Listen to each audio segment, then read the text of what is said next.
Previously on Practical Research 1. Looking back, we talked about the overview of research and the different types of research approaches. And we also dug into the ethical standards of quantitative and qualitative research, as well as the sanctions that could be implemented and imposed when these ethical standards are not met. Now, moving on, we are going to zoom in and focus on qualitative research and look into the different approaches under the qualitative research paradigm and to be familiar with the characteristics of each type of approach. So, for this video, we are going to tackle the qualitative research approaches. So good day, students. This is Practical Research 1, lesson number 3. For today's lesson, we aim to achieve the following objectives. First is to define the different types of qualitative research approaches. Second is to differentiate the nature and use of qualitative research approaches and to identify the characteristics of each of the qualitative research approaches. Under that, to achieve those objectives, we will be talking about the following. Under the qualitative research approaches, we will specify them according to its most common types. The first one being the narrative research. The second one is the phenomenological research. The third one is the ethnographic research. Fourth one is grounded theory, and last but not the least is case study.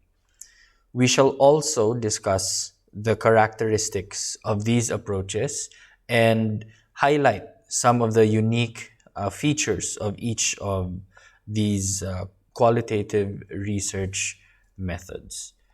So let's begin our lesson. Now, to achieve our first objective, let's try and talk about qualitative research approaches. So in lesson 1, we talked about the definition and the general characteristics of both quantitative and qualitative researches.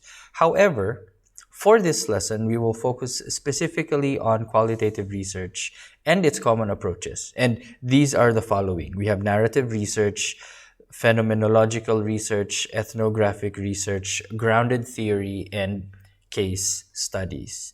So in our previous lesson, in lesson number 1, we identified that qualitative research is heavily centered on narratives, on stories, and in experiences. And these are basically the meat of the approaches that we are going to discuss in the succeeding slides. And we begin with the narrative research.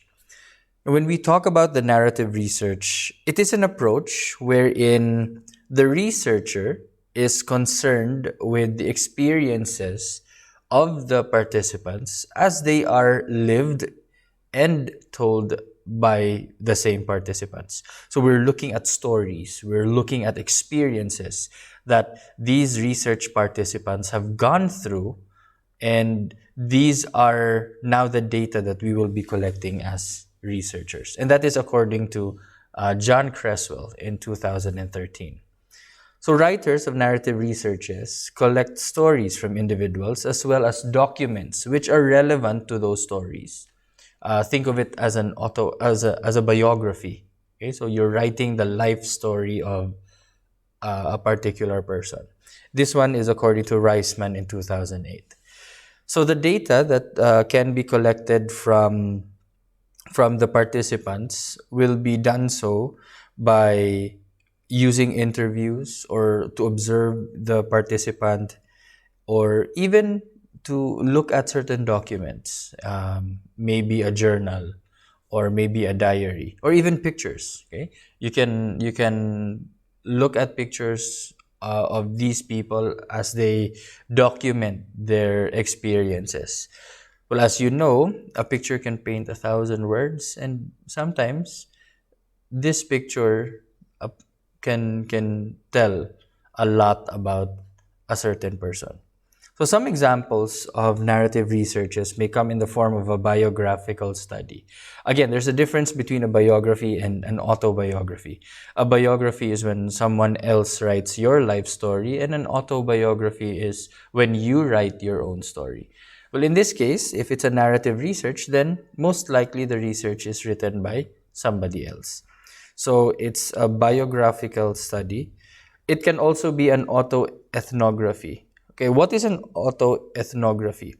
It is when you study your own culture. Okay, so you are immersed in that culture and you begin to look at the experiences and the stories of people who belong in the same culture as you. Or it could be a life history or an oral history. Okay, whenever you do like a memoir. Okay, so those are just examples of narrative researches that you can write. So the second type or the second approach is the phenomenological research. I know it's a mouthful, but it's phenomenological. Okay, so we try to syllabicate it properly. So this type of approach is rooted from the term phenomenon, okay, wherein a phenomenological research describes an occurrence or an event or a phenomenon such as guilt, grief, death in the family, maybe sickness, illnesses, diseases. It could be an experience during the a flash flood or a calamity. Okay, so those are some of the phenomena that you can look into. And you are going to take the points of view of different groups of people. So let's say you are studying or you want to conduct a study about grief or loss of a loved one. For a phenomenological study, you can take it from the points of view of different groups of people, such as children, teenagers, older people. You can look at how men and women deal with grief, or maybe how children, teenagers, and adults deal with grief. So this implies that a researcher will look at the phenomenon based on the lived experiences of different people regarding the same phenomenon. And from those stories, from those experiences, from those narrations, we come up with a universal grasp of their experiences. We take out what was or what were common among all the narrations, and then we also take a look at their unique experiences. So under phenomenological research, there are two types. We have hermeneutical and transcendental. Okay, so we have ethnographic research as our third approach. Ethnographic researches are focused on the patterns of values, culture, behavior, and even the language of a culture sharing group. This is according to Harris in 1968. Now, it has to be remembered that the culture sharing group may have a common ethnic origin. It can be people from the same ethnicity, or it could be a group of people who share the same ideologies. They don't need to come from the same ethnic origin, but these could be people who belong to a same group or a group of people with the same ideology. That could also be an ethnographic or a culture sharing group. So here, the researchers are often immersed in the environment. This is not merely a dropping in and then going out kind of research. No, the researcher must immerse himself or herself in the environment where the participants are located. And they have to observe the socio-cultural patterns of behavior. This includes rituals, their language, their practices, how they talk, how they deal with one another. Sometimes how, we can even look at how they settle disputes or certain activities that they do from day to day. This might seem a little bit repetitive, especially if we're dealing with a singular group of people, but that is the beauty of an ethnographic research. The pattern will be your data. You try to determine what common activities or behavior they exude in their area, and then we try to interpret what they mean. So here, you have two types of ethnographies. You have the realist and the critical ethnographist. Okay, fourth one is grounded theory. And the focus of grounded theory is to generate or construct a theory to come up with a unified theory to explain an event. Okay, this was given by Corbin and Strauss in 2007. So you will act as people who develop theories or generate theories. And this is called grounded theory because the theory itself, the one that you are going to develop, is anchored or grounded on the data that you have collected. So from the data, you are now going to theorize. You're going to come up with a theory that might explain why the results are as such. Okay, so there are two types of grounded theories. We have systematic and the constructivist grounded theory. And last but not the least, we have case studies or the case study. And I believe that a case study or the case study is one of the most common types of research approaches. And this is where a research is conducted pertaining to the experiences of a case or a participant within a real life context. So Creswell says that a case, you're going to look at the experiences of a single case, one person, and his or her experiences. And you're going to look for patterns. You're going to look at themes, as we call them, from those experiences. So, in conducting a case study, because you are looking at the experiences or the patterns in the experiences of your case or your participant, then the researcher must be familiar with the cases being researched on. You must know them quite well. Because it is only in knowing your cases or your participants that you will be able to come up with sound interpretations or valid interpretations. If you do not know the background of your case or of your participant, then there's a very low likelihood that you are going to understand why he or she acts, thinks, behaves the way that he or she does. So cases may range from an individual in the case of, or when you're conducting just a case study, one person, or even a group of people with unique characteristics. This is when you conduct a multiple case study, wherein the research itself involves the participation of multiple cases. So the cases are selected based on the topic of the research. So if your research is all about, if your case is all about, or if your research is all about teaching online, okay, or online teaching, then you must select cases which can give you information and data based on the topic that you have identified. So if we're looking at online teaching or teaching online, surely your first consideration would be to ask help from educators or teachers who will then serve as your research cases. So there are three general types of case studies. The first one is the single instrument. The second one is the collective instrument. And the third one is the intrinsic case study. So with that, let's try to look at certain characteristics of these approaches, the common characteristics, because there are some characteristics that make them unique, but these are the characteristics that are common among all of the approaches. So despite the many different approaches, you have 5 actually, there are aspects to these approaches which may be considered as similar. Okay, these are the things that you will find in all of these approaches. So the similarities are the following. First is natural setting.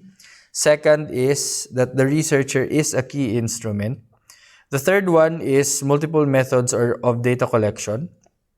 The fourth one is complex reasoning. We have participants' meanings, emergent design, reflexivity, and holistic account. So let's dig deep. Okay, let's look into how these similarities or these aspects are understood.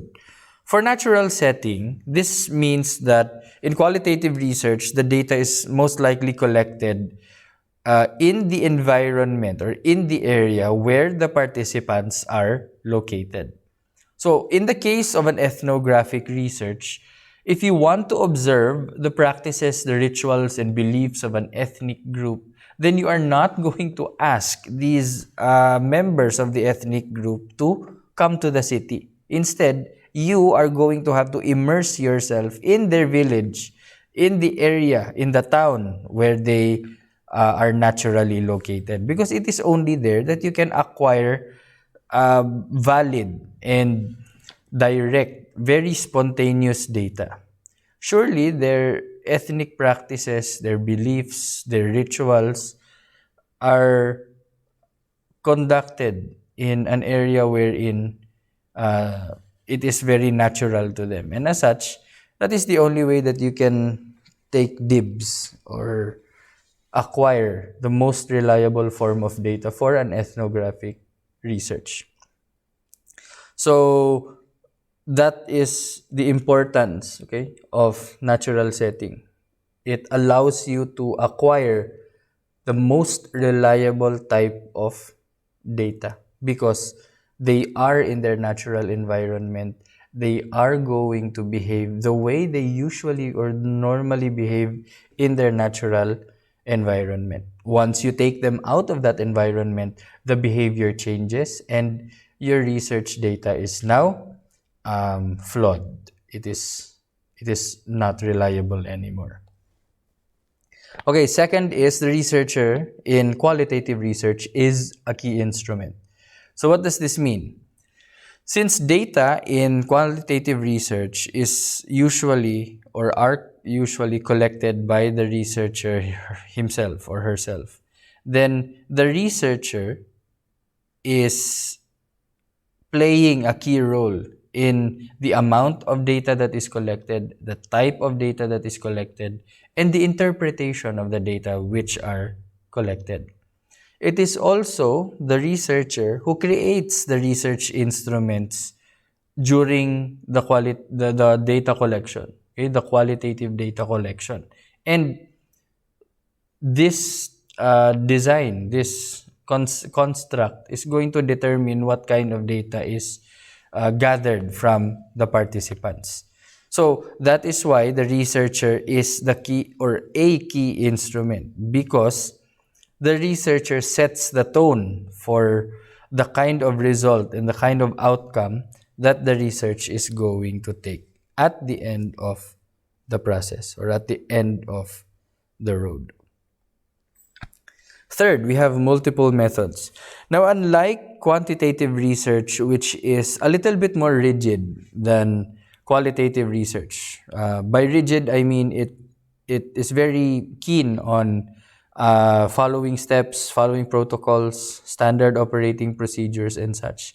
And there's always a very specific statistical or mathematical formula that you are going to use to derive the results. In qualitative research, those things go flying out the door. Why? Because in qualitative research, there are multiple methods. Qualitative research involves in-depth data, and as such, there is a need to collect different types of data. Unlike in quantitative research, wherein the data is usually limited to numerical or scalar or statistical data. In qualitative research, it could be behaviors, experiences, body language. It could be written words, narrations, etc., etc. So there are multiple methods of collecting these data, unlike quantitative research. So, why do we need multiple methods in qualitative research? Because since there is no computation for the data in qualitative research, what makes your data and your results credible would be via data triangulation. And triangulation means that you're going to corroborate the data that you have collected through other means of data collection. So if you're going to administer or you're going to conduct an interview with your participant, that will not be enough. Naturally, you're going to go through the process of observing the participant by looking at his or her behavior, and also probably to conduct a discussion with the people closest to that person to try and corroborate the story of your participant with the statements of those very dear to him or her. Next, we have complex reasoning. So the analysis and interpretation of data in qualitative research entail the use of inductive and deductive reasoning. Okay, so you go from concept to theory or theory to concept, or specific to general, general to specific. So sometimes we begin with the general concept, which we break down into different aspects. We could go for a phenomenon, which is the general concept, and then break it down to the different aspects. How your participants experience this phenomenon. That's one example of an interpretation or an analysis. Or you could begin with specific statements and then work your way into the formulation of a generalization or conclusion. Such is the case of an ethnographic research or a multiple case study, wherein you look at the individual experiences first and then come up with a general statement, a generalization or conclusion of those observations and experiences. Here we have participants' meaning, and this means that qualitative researchers approach the data collected not from their perspective. Okay, they're not going to interpret the data based on their perspective, but they're going to make sense of a concept, a phenomenon, or an experience from the point of view of the participants. So in that way, we're not invalidating the point of view of the participants. Instead, we are going to empower their point of view. Okay, so it's like looking at something through somebody else's eyes.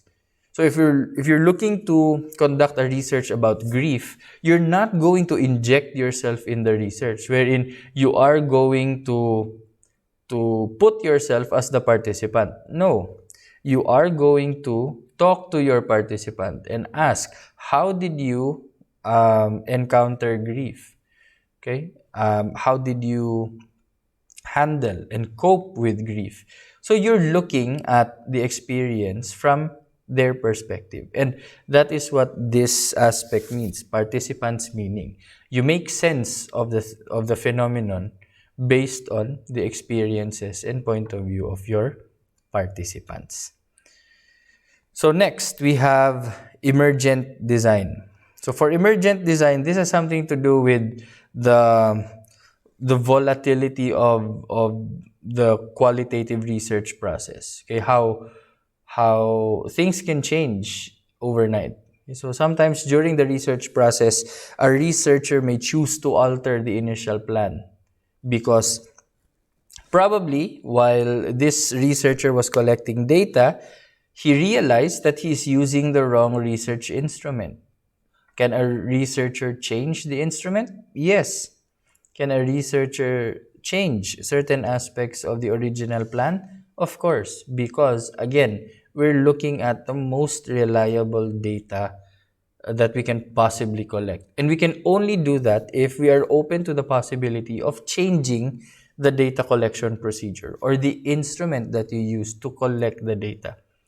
So if initially you were set on simply doing an interview, probably at the end of the day, you realized maybe I could enhance the data that I collected from the interview if I observed the behavior of my participants. Is that doable? Of course. Is that allowed? Yes. As long as you inform your advisor, your research advisor, that yes, I am adding this to the pile of things that I will be doing throughout the research process in order to enhance the quality of the data that I will be able to collect. So we also have reflexivity. And in reflexivity, this has something to do with the credibility of the researcher. Now, naturally, when you conduct a research, it is most likely understood that you are an expert in that particular field. Or if not an expert, then maybe someone who is familiar with the workings of that field. So if you're going to conduct a research about education, make sure that you are also familiar with the education sector. If you want to conduct a research regarding hospitals, then make sure that you have a working knowledge of how hospitals are being run. You cannot claim to be a researcher about or regarding a specific field when you do not even practice that field. So, due to the rather specialized nature of qualitative researches, a researcher must express their background regarding the research topic. So, you might ask, sir, how do I express my expertise in a field that I want to conduct research on when clearly I am just a student? I am not a professional. Well, that is precisely why, for the purpose of ensuring that you have a working knowledge about the topic that you wish to conduct a research on, we are going to limit the type of topics to something that is a little bit more up your speed. Maybe no ethnographic researches. Okay? You can't immerse yourself in another village. You cannot go to other places given the quarantine.